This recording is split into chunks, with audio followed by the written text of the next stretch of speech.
Hi friends, আমি অন্তরা। তো এটা আমার নাইট কেয়ার রুটিন। নাইট যতটাই লেট হয়ে যাক না কেন, মানে সে 1টা হোক 12টা হোক, মানে যতটাই লেট হোক না কেন, আমার এই রুটিনগুলো আমাকে করতেই হবে। সে আমার ব্রাশ করা হোক, আমার ফেস ওয়াশ করা হোক, তারপরে ফেসটা ওয়াশ করে নিয়ে তারপরে ভালো করে মুছে সেখানে টোনার অ্যাপ্লাই করা, তারপরে সিরাম আর ময়শ্চারাইজার।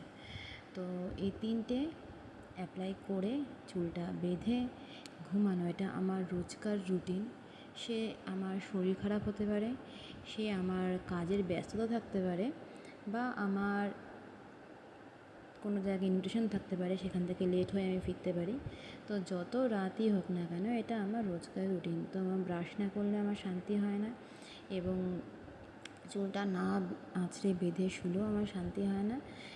আর টোনার, সিরাম আর ময়শ্চারাইজার অ্যাপ্লাই না করে, আর এরকমভাবে ম্যাসাজ না করে শুয়ে বেশ সুন্দর আরাম দেয়, সত্যি কথা বলছি, এবং স্কিনের খুব উপকার হয়। তো যাই হোক, এটা না করে শুলে আমার ঠিক মতন রুটিনটা যেন কমপ্লিট হয় না। তো তোমরা কারা এরকম আছো যে যত রাতই হোক তোমাদের নাইট কেয়ার রুটিনটা করতেই হবে? তোমাদের দাঁত, স্কিন, হেয়ার, প্রত্যেকটা জিনিসের যত্ন নিয়ে তারপর তোমরা ঘুমোতে যাও। এরকম কে কে আছো অবশ্যই আমাকে জানিও।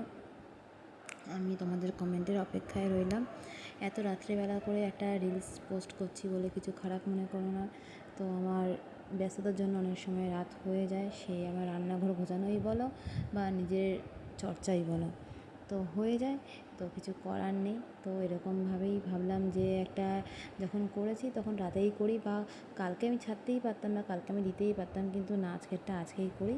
দেখা যাক কীরকম তোমরা নাও, কীরকমভাবে নাও। টাটা, গুড নাইট, সবাই ভালো থেকো।